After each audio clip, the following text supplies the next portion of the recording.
ছিলেন, তিনি বলেছিলেন যে আমার রেজিনগরে বাড়ি, আমি কেন বেলডাঙ্গায় মসজিদ বানাতে যাব। তো রেজিনগরে বাড়ি, বেলডাঙ্গায় মসজিদ করা যাবে না। এটা কোন সাংবিধানিক কথা, কোন মুসলিমের কোরআন হাদিসের কথা? ভারতবর্ষের যে কোনো প্রান্তে মুসলমান তার নামাজ আদায় করার জন্য আল্লাহর ঘর মসজিদ বানাতে পারে, পারে কি পারে না?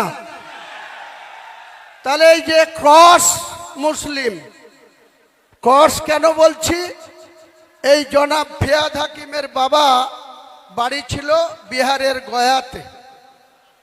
ওনার মা ছিল একজন হিন্দু রমণী, হিন্দু মহিলা। তিনি আর পৃথিবীতে নেই, মৌলানা আজাদ কলেজের অধ্যাপিকা ছিলেন।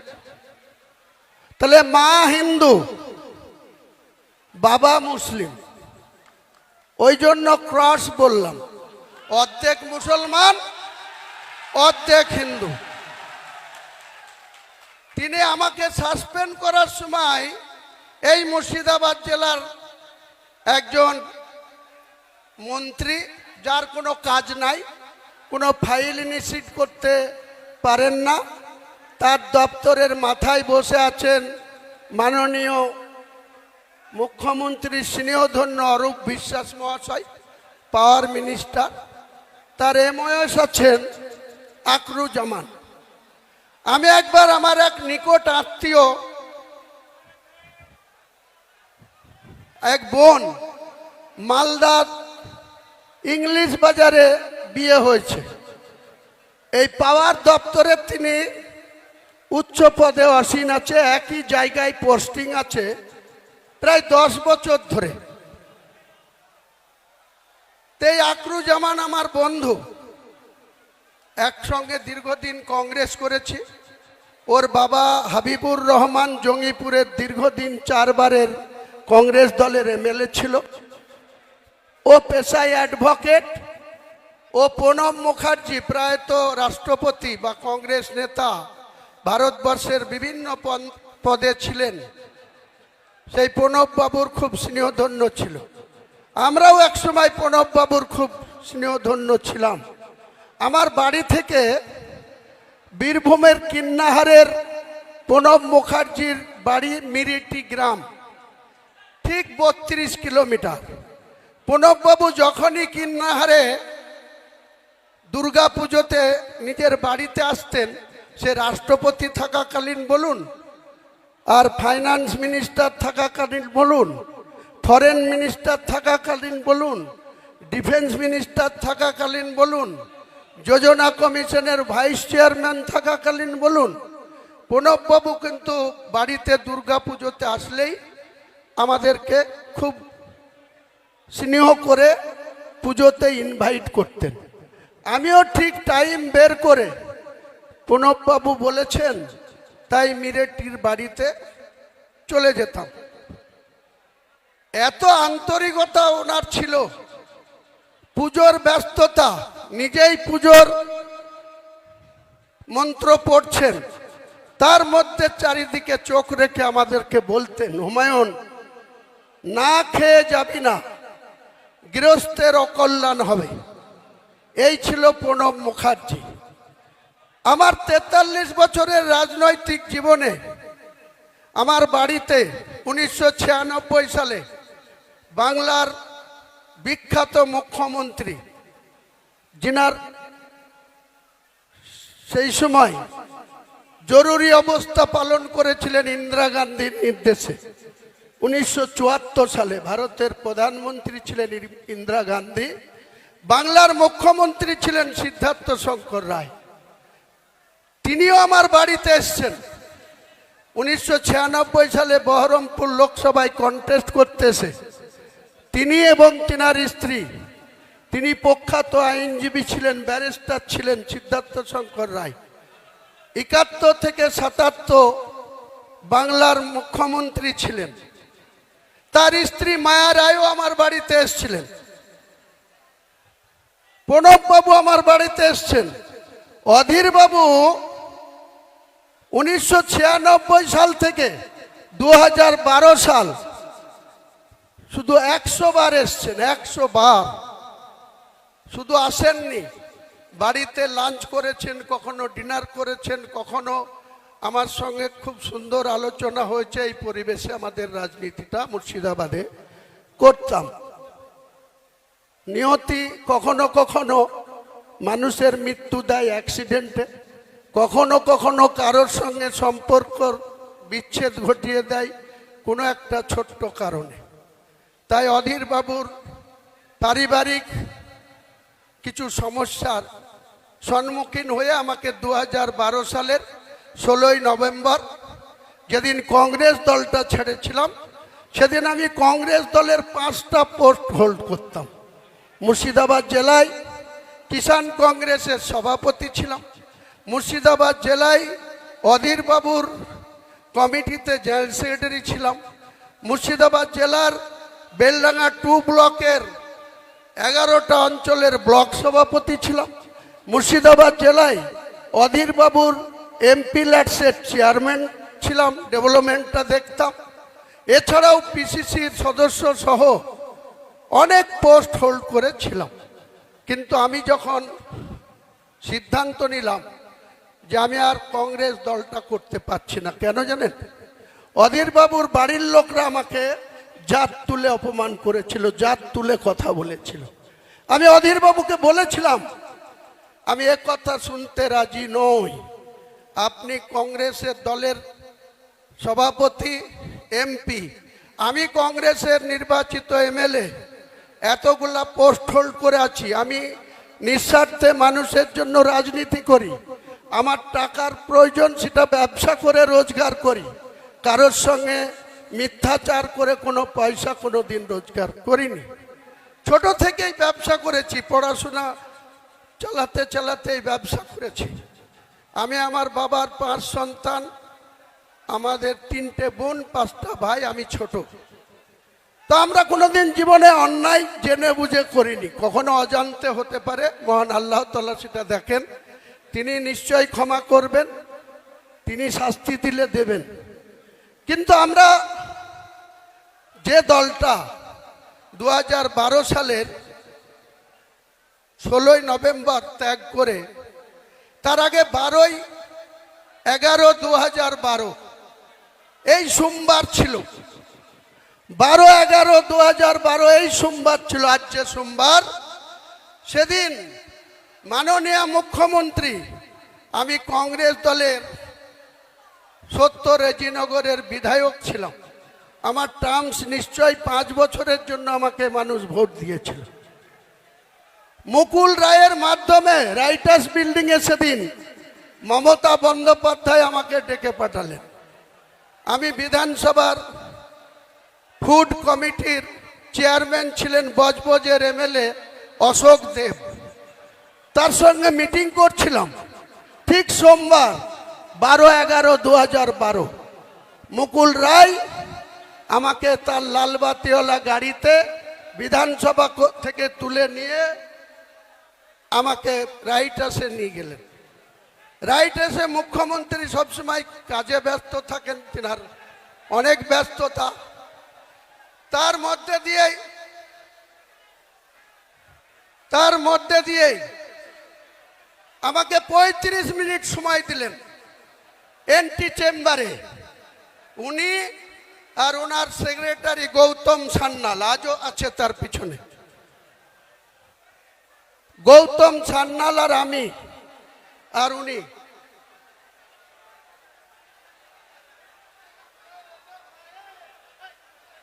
এমন মারবো না।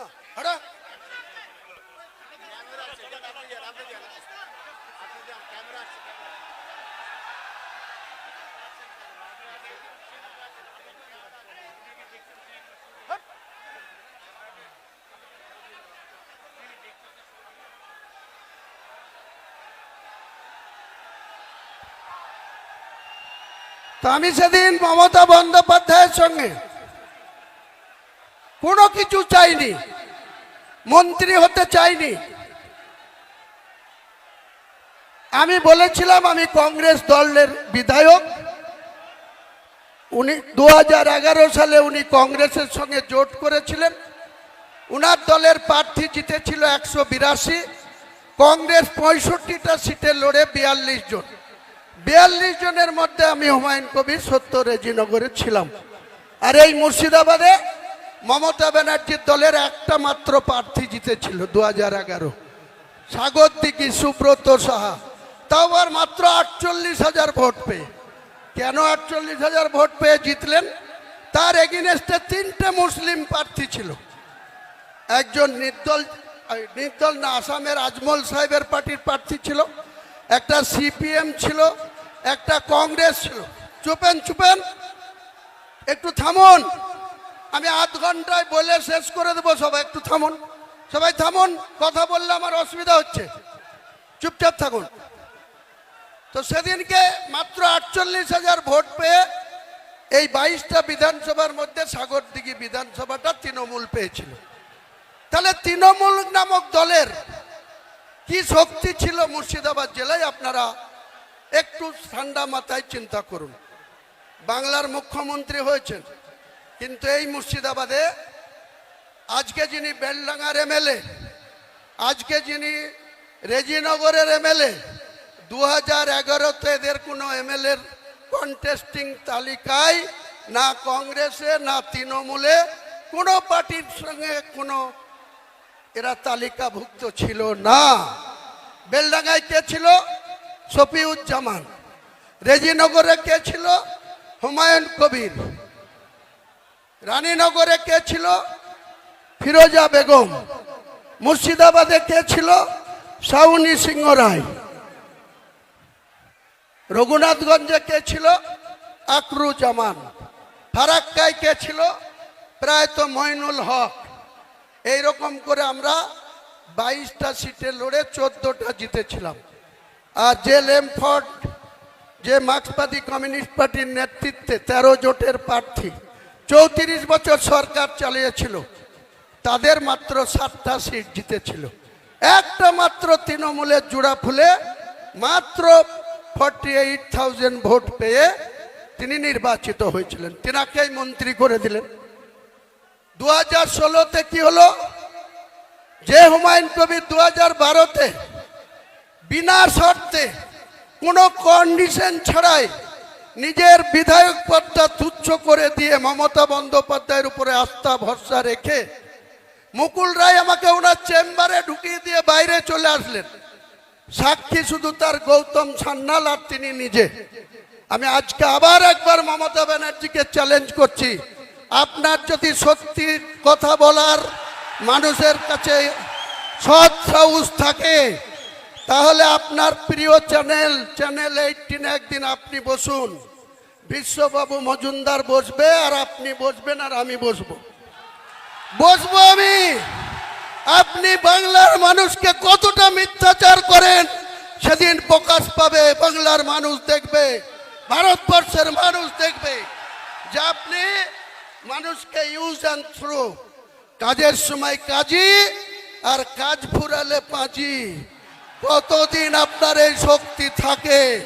মমতা বন্দ্যোপাধ্যায়কে আমি চ্যালেঞ্জ করছি, আপনার সৎ সাহস থাকলে, সততা থাকলে আপনি বিশ্ববাবুকে ডেট দেন, আপনার সময় মতো বের করুন। আমাকে ডাকলেই বিশ্ববাবু মেসেজ দিলেই আমি কলকাতায় চলে যাব, স্টুডিওতে বসবো। আপনার সঙ্গে যদি আমি কোনো গদ্দারি করে থাকি, কোন রকম কোনো অসহযোগিতা করে থাকি, নিশ্চয়ই আপনি বলবেন। আর আপনি আমার সঙ্গে কতটা মিথ্যাচার করেছেন, কত রকম মিথ্যাচার করেছেন, সেদিন বাংলার মানুষকে একবার নতুন করে আর একবার মনে পড়াবো, জানাবো। সিদ্ধান্ত নেওয়ার মালিক বাংলার জনগণ, সিদ্ধান্ত বাংলার মানুষ নেবে। আপনি আমাকে বলছেন গদ্দার।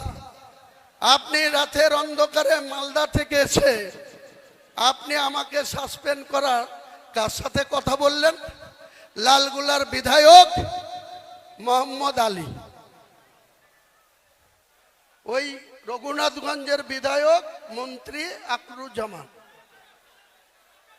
মুর্শিদাবাদের এমপি আবু তাহের খান, বহরমপুর পৌরসভার পৌরপিতা নাড়ুগোপাল মুখার্জি, কাঁদির বিধায়ক সাংগঠনিক সভাপতি অপূর্ব সরকার, তাদের সঙ্গে বসে আলোচনা করে বললেন যে হুমায়ুন কবিরকে যদি দল থেকে সাসপেন্ড করি বা বের করে দিই মুর্শিদাবাদের ক্ষতি হবে।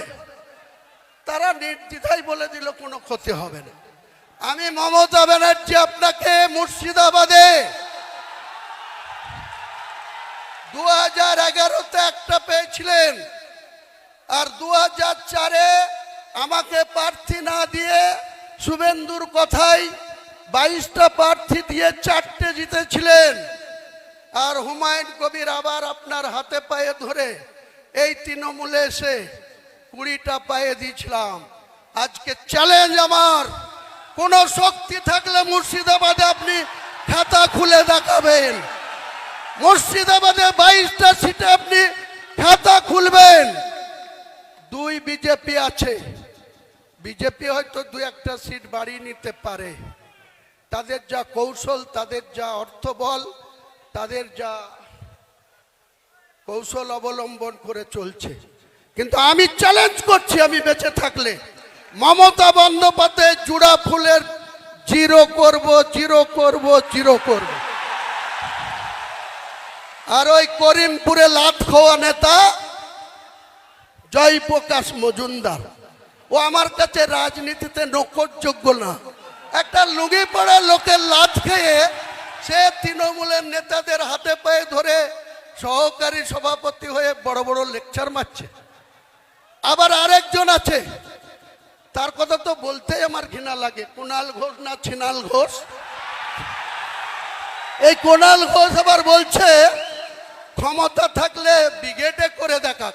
হ্যাঁ কুণাল ঘোষ, হ্যাঁ মমতা ব্যানার্জি, তোমাদেরকে আগামী জানুয়ারি মাসে আমি ব্রিগেড ময়দানে সভা করে দেখাবো। তোমাদের রাজনৈতিক মৃত্যু ঘণ্টা সেদিন বাজিয়ে দিব কলকাতার ব্রিগেড। পারলে তোমরা ঠেকিয়ে নিও, পারলে হুমায়ুন কবিরকে রুখে দিবা। আমি তারিখ ঘোষণা করছি না, 31শে জানুয়ারির আগেই হবে। জানুয়ারি মাস পার হতে দেব না, কারণ আপনারা জানেন ব্রিগেড মাঠটা সেন্ট্রাল গভর্নমেন্টের আন্ডারে, তাদের এনওসি নিতে হবে। এনওসি তো অনেক কিছু আটকাবার চেষ্টা করবে, সে আমি নিশ্চয়ই চেষ্টা চরিত্র করে যদি আমি এনওসি পাই ব্রিগেডেই। আপনি এক সময় মমতা ব্যানার্জিকে কি বলেছিলেন? চোরের রানী বলেছিলেন। সারদাতে যখন আপনি 3.5 বছর জেল খেটেছিলেন, তখন মমতা বন্দ্যোপাধ্যায়ের গ্রেপ্তার চেয়েছিলেন। কে চেয়েছিল? হুমায়ুন কবির চেয়েছিল না কোনো মুসলিম চেয়েছিল? আপনি কুণাল ঘোষ চেয়েছিলেন, মমতাকে চোরের রানী বলেছিলেন। আমি বলিনি, হুমায়ুন কবির বলেনি, বাংলার কোনো মুসলমান সম্প্রদায় মমতা বন্দ্যোপাধ্যায়কে চোর বলেনি, কিন্তু আপনারা বলেছিলেন। আর মমতা বন্দ্যোপাধ্যায় এত গুণবলিতে ভরা, যে যত বেশি গাল দেবে তার অত বেশি প্রমোশন হবে মমতা ব্যানার্জির কাছে। যে যত বেশি ওকে গাল দেবে, মমতা ব্যানার্জি, বুদ্ধবাবু আজকার পৃথিবীতে নেই। বুদ্ধবাবু আপনার মতো 11 বছর মুখ্যমন্ত্রী ছিল, আর জ্যোতিবাবুর মন্ত্রিসভায় দীর্ঘদিন পুলিশ মন্ত্রী, অন্যান্য সাংস্কৃতিক দপ্তরের মন্ত্রী ছিল। তার কি অবস্থা? তার একটা মাত্র মেয়ে, তার স্ত্রীর নাম মীরা ভট্টাচার্য। তিনারা কোন জায়গায় থাকতেন? বালিগঞ্জ একটা সরকারি ছোট্ট ফ্ল্যাটে, যেখানে কংগ্রেস নেতা প্রদীপ ভট্টাচার্যও থাকে, বুদ্ধবাবুও থাকতেন। আজকে আপনি বলেন সততার প্রতীক। 30B হরিশ চ্যাটার্জি স্ট্রিটে আপনার কতটা, আপনার বাবার নামে কতটা সম্পত্তি ছিল আপনি দেখাতে পারবেন? বাংলার মানুষের ভোট নিয়ে মুখ্যমন্ত্রীর চেয়ারে বসে আপনার পরিবারের প্রত্যেকটা সদস্য ফুলে ফেঁপে একদম আকাশ ছোঁয়া জায়গায় পৌঁছে গেছে। আর আপনি বাংলার মানুষের জন্য যেদিন 13 মে 2011 বুদ্ধবাবুদের পরাজয় ঘটেছিল, 7 দিন পরে 20 মে আপনি বাংলার মুখ্যমন্ত্রী হয়েছিলেন। সেদিন বাংলার মানুষের মাথা পিছু আয়ের কত ছিল, টোটাল আয় কত, ঋণ কত ছিল? 1,96,000 কোটি। আপনি খেলা মেলা পুজো বিভিন্ন উৎসব আর আপনার মনের মতো করে রং তামাশা করে আজকে আপনি 7.5 লক্ষ কোটি টাকা ঋণের বোঝা বাংলার মানুষের উপরে চাপিয়েছেন। আপনাকে এর জবাব 2026-এ বাংলার মানুষ নেবে। একইভাবে আমি বিজেপিকে সতর্ক করছি, আপনি যখন বলছেন যে কটা মুসলিম এমএলএ জিতে আসবে 26-এ তাদের চ্যাংদুলা করে আপনি নাকি রাস্তায় ফেলবেন। আমিও লিডার অফ দ্য অপোজিশনকে চ্যালেঞ্জ করছি, আমরা জিতে যাব এবং অধিকাংশই আমার দলের যদি 200টা সিটে লড়ি 100টা সিট গ্যারেন্টি জিতে যাব। সেখানে হয়তো 70 মুসলিম থাকবে, 30টাও হিন্দু থাকবে। আপনার বাবা শিশির বাবুর ক্ষমতা থাকলে আমার গায়ে হাত দিয়ে দেখব আপনি কত বড় পালোয়ান। বাংলার মেদিনীপুরের ছেলে, আমিও মুর্শিদাবাদের ছেলে। আমাকে 1 আঙুল দেখালে আপনাকে 2 আঙুল দেখাবো। রাজনৈতিকভাবে চ্যালেঞ্জ আপনি অ্যাকসেপ্ট করুন। অনেক শুনেছি আপনি সাংবিধানিক চেয়ারে ওত নিয়ে লিডার অফ দ্য অপোজিশন হয়ে আপনি বলবেন আমি হিন্দুদের জনপ্রতিনিধি। এটা সংবিধানে বলা যায়? আমি হুমায়ুন কবির, ভোট যারাই দিক, আমি ভোট পেয়ে নির্বাচিত সার্টিফিকেট পেয়েছি। মুর্শিদাবাদ সহ বাংলার 11.5 কোটি মানুষের 294 জন এমএলএ, তারা 11.5 কোটি মানুষের জনপ্রতিনিধি। আমি হয়তো বেশি আমার 69 ভরতপুরকে প্রায়োরিটি দিই, কিন্তু আমাদের কর্তব্য বাংলার আপামর সব ধরনের মানুষের জনপ্রতিনিধি হচ্ছে 294 জন, আর 42 জন হচ্ছে সাংসদ, আর রাজ্যসভার সাংসদও আছে এই রাজ্যে থেকে 13 না 14টা। তাহলে আপনারা শুধু মানুষের সঙ্গে মিথ্যাচার করবেন। মুসলমানদেরকে আমাদের একজন বলছিলেন, আমাদের মেদিনীপুরের পশ্চিমের যিনি সভাপতি, যে মুসলমানদেরকে আপনি বলছেন দুধেল গায়। কি দিয়েছেন মুসলমানদের আপনি?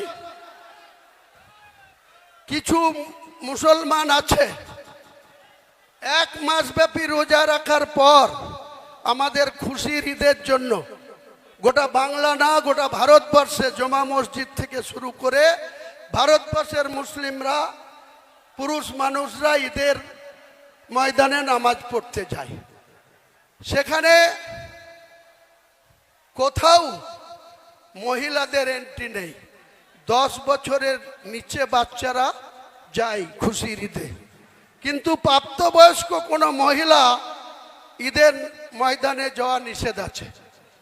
কিছু মুনাফেক বাক্কা মুসলমানকে হাত করে আপনি ঈদের ময়দানে গিয়ে আপনি বড় বড় হিজাব পরে ভাষণ দেবেন, আর মুসলিমদের উন্নয়ন হয়ে গেল? কটা মুসলিমকে চাকরি দিয়েছেন আপনি? 6টা দপ্তরের মন্ত্রী আছেন, 3-6-18টা প্রতি বছর আপনি চাকরি দিতে পারেন। কটা মুসলমানকে দিয়েছেন? আপনি যে স্পিকার করে রেখেছেন বিমান বন্দ্যোপাধ্যায়, বারুইপুর থেকে নির্বাচিত, সেও 6টা করে প্রতি বছর চাকরি দিতে পারে। কটা মুসলমানকে দিয়েছেন? শুধু মুখে মুসলমানদের ভালোবাসা। মুসলমান অত বোকা নেই, মুসলমান আজ আর মূর্খ নেই, মুসলমান অনেক শক্তিশালী জায়গায় পৌঁছেছে। একটা কথা আছে না কবিগুরুর, তোমাকে বধিবে যে গোকুলে বাড়িছে সে। মুসলমানরা তোমাকে জবাব দেবে।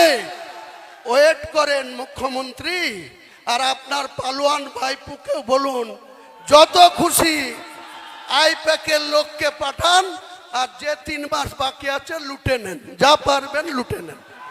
3 মাস পরে আর আপনাদের আইপ্যাকের ডাকে কেউ যাবে না, যাওয়া বন্ধ করে দেবো। মুর্শিদাবাদে এখন থেকেই বন্ধ হয়ে যাবে, আর রাজ্যেও বন্ধ করে দেব। আর আপনার আইপ্যাক আছে, আপনি যে টাকা খরচ করে আইপ্যাককে রেখেছেন, এর আগে একজন প্রশান্ত কিশোর, তেনাকে 2020 সালে কত কোটি টাকা চুক্তি করে নিয়ে এসেছিলেন। সেই প্রশান্ত কিশোর আপনাকে তৃতীয়বারের জন্য মুখ্যমন্ত্রী পদে বসিয়ে দিলেন। 100 কোটি দেওয়ার কথা ছিল, তার 2/3 দিয়েছেন, 1/3 দেননি। সে গুছা করে চলে গেছে। তারই একটা সংস্থাকে আবার আইপ্যাক বানিয়ে 20 বছর, 28 বছর, 26 বছর, 30 বছরের নন বেঙ্গলি ছেলেদের এনে আপনি এখানে টাকা লুটছেন, আর মুখে বলছেন বাঙালি। মুখে বাঙালি। শত্রুঘ্না সিনহা কোন বাঙালি? ইউসুফ পাঠান কোন বাঙালি? কীর্তি আজাদ কোন বাঙালি? লজ্জা করে না আপনার মানুষকে ভাওতা দিতে, মিথ্যাচার করতে? আপনি হুমায়ুন কবিরকে বলছেন গদ্দার। সাহস থাকলে আপনি ওপেন চ্যালেঞ্জ করলাম, আপনি ডাকবেন, আমি চলে যাব, কোনো ভয় নেই। আমি উপরওয়ালা ছাড়া কাউকে ভয় পাই না। যা হবার হবে। আপনার সৎ সাহস থাকলে আপনি চ্যানেল 18-এ বিশ্ববাবুর চ্যানেলে বসবেন, আপনার ঠিক উল্টো চেয়ারে বসে আপনার প্রশ্ন উত্তরের জবাব আমি দেব, আর আপনি আমার প্রশ্নের জবাব দেবেন। এটাই আমার চ্যালেঞ্জ। আর আজ এই ডায়াস থেকে বেশি কথা বলবো না। আমাদের দলের নাম কি, দলের এজেন্ডা কি? আমি আজকের আপনাদের সামনে ঘোষণা করছি, আমার সুন্দরবন এডুকেশনাল ট্রাস্ট, সেই ট্রাস্ট 35 কোটি তার অ্যাসেট। আজকের আমি এই সভায় আমাদের চেয়ারম্যান হিসেবে আমি হুমায়ুন ভাইয়ের নাম ঘোষণা করে গেলাম। তিনি যেটা করবেন সেইটাই হবে। তার নেতৃত্বে আমরা আছি, থাকবো। এখানে এই মসজিদ বাবা কালিদাস এখানে এসে উদ্বোধন করে যাবেন, ইনশাআল্লাহ সে ব্যবস্থা আমরাও করব। আমরা হুমায়ুন ভাইয়ের পাশে আছি। যদি একটা মাথা নয়, যদি আর একটা মাথা দরকার হয়, তাহলে শাহজাহান মল্লিকের মাথাটা আমি আজকে সমর্পণ করে গেলাম, ইনশাআল্লাহ। এই বলে বক্তব্য। শাহজাহান সাহেবকে আমার লাখো লাখো শুকরিয়া, সালাম, আদাব জানাই। এত বড় একটা সিদ্ধান্ত জনমানুষের সামনে ঘোষণা করার জন্য আবার আমি আপনাকে সালাম জানাই। তো আমি মমতা বন্দ্যোপাধ্যায়কে ব্যক্তিগতভাবে একজন বাংলার নেত্রী হিসাবে, ত্যাগী মহিলা হিসাবে, অনেক ছোট থেকেই যখন কংগ্রেস করতাম, উনি যখন প্রদেশের সভানেত্রী ছিলেন যুবর, তখন আমরা এই জেলায় প্রায়ত মান্নান হোসেন জেলা সভাপতি, আমরা ব্লক সভাপতি জেলা কমিটিতে। 1997 সালে তৃণমূলের জন্মের আগে উনি একটা ডিএম অফিসে তালা দেওয়ার কর্মসূচি করেছিলেন। প্রত্যেকটা ডিএম অফিসে তালা ঝুলাতে হবে। তা আমি সেই তালা ঝুলানোর নেতৃত্ব দিতে গিয়েছিলাম। ধ্রুব চ্যাটার্জি বলে একজন টাউন ওসি ছিল, অনেক লম্বা চওড়া ফিগার। তো আমরা তালা অন্যভাবে পকেটে নিয়ে এবং ফাইল নিয়ে ডিএম অফিসে কাজ আছে বলে ঢুকে আমরা ডিএমকে ভেতরে ছিল, তালা লাগিয়ে দেওয়ার নায়ক হুমায়ুন কবির ছিল। তারপরে বহরমপুর থানা আমাদেরকে অ্যারেস্ট করে নিয়ে গিয়েছিল। আমাদের এমন নেতা মান্নান সাহেব জেলা সভাপতি, আমাদের 47 জনকে যখন অ্যারেস্ট করে পিজন ভ্যানে তুলল, মান্নান সাহেব অমনি ওপারে খাগড়া স্টেশনের বাড়িতে চলে গেল। আমরা সারা দিন না খেয়ে, বেলা 11টায় অ্যারেস্ট হলাম, সারাদিন না খেয়ে বহরমপুর লকআপে। আমার প্রায়ত নেতা, আমার রাজনৈতিক গুরু মির্জাপুরের নুরুল ইসলাম চৌধুরী আর তৎকালীন বহরমপুরের এমএলএ মায়ারানী পাল, তারা রাত্রি 10টার সময় গিয়ে আমাদের জামিন করে নিয়ে আসলো। তা আপনি সেই দলের নেতৃত্ব, আপনি সে তখন কি করতেন এত ইতিহাস আমার জানা আছে। আমার মনেও আল্লাহ অনেক রেখে দিয়েছে, আমার মেমোরি অনেক সাপ আছে, ডেট তারিখ সময় সাল সব আমি বলতে পারি ঘন্টার পর ঘন্টা। আপনি বেশি আমাকে উল্টো পাল্টা কথা বলবেন না, তাহলে আপনার পরিবারের আয়ের কি উৎস, কিভাবে আপনি এত পরিবারের আয়ের উৎস পেয়েছেন? এমনিতেই তো কাঠগড়ায় আছেন, পরিবারের সদস্যরা প্যানিকে ঘুমায় রাত্রেবেলায়, সুস্থভাবে আমাদের মতো কৃষকদের মতো সাধারণ মানুষের মতো ঘুমাতে পারে না। 200 জন পুলিশ লাগে আপনার ভাইপোকে রাত্রি বাস করতে। যেদিন ক্ষমতাটা চলে যাবে এই পুলিশ কোথায় থাকে সেটাও আমরা দেখব আগামী দিনে।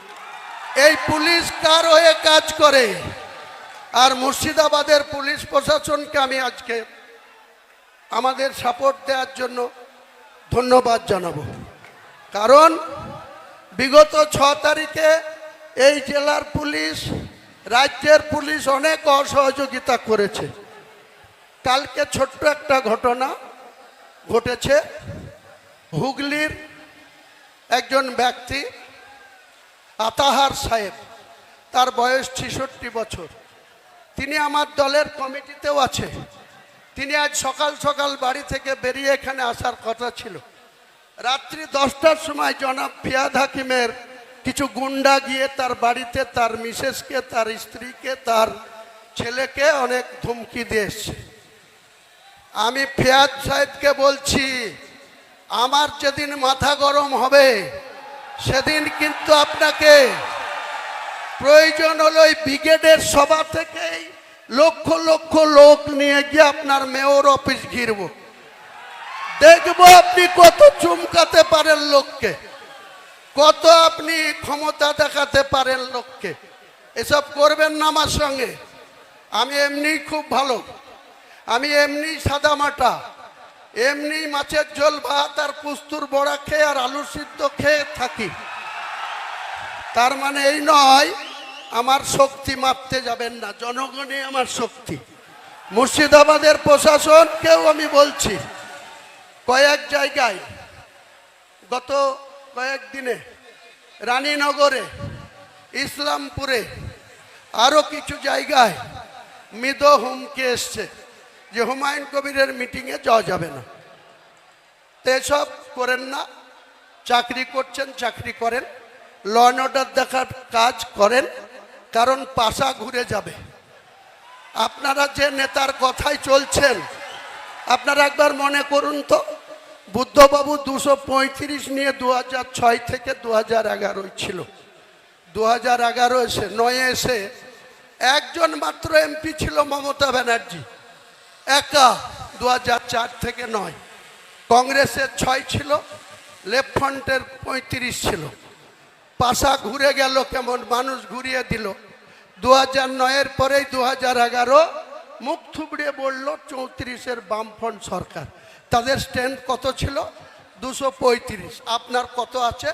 এধার ওধার ভাঙিয়ে এনে 220। এই 220-কে তুড়ি মেরে উড়াবো, 220-কে তুড়ি মেরে উড়াবো। বাংলার রাজনীতিতে আমাকে বলা হচ্ছে ভোট কাটুয়া। আরে 2,82,000 মুসলমান ভোট আছে, 2,82,000-এর মধ্যে ধরে নেন 2,30,000 মানুষ ভোট দিতে যাবে। 30,000 পাতাখোর আছে, 30,000 পাতাখোর আছে, তাদেরও ভাত দেন। 2 লক্ষ ভোট, 1,60,000 যেদিন হুমায়ুন কবিরের দলের পক্ষে পড়বে, আপনার সরকার চিৎপটাং হয়ে ওই ভাগীরথীতে পড়বে।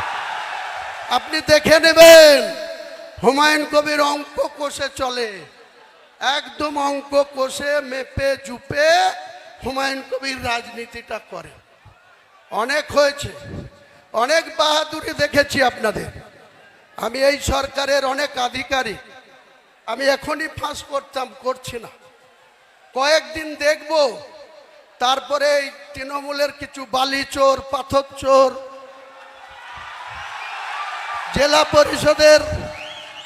জেলা পরিষদের সেক্রেটারি ডাইরেক্ট কন্ট্রাক্টরদের সাথে 1.5 কোটি টাকা গুনে নিচ্ছে।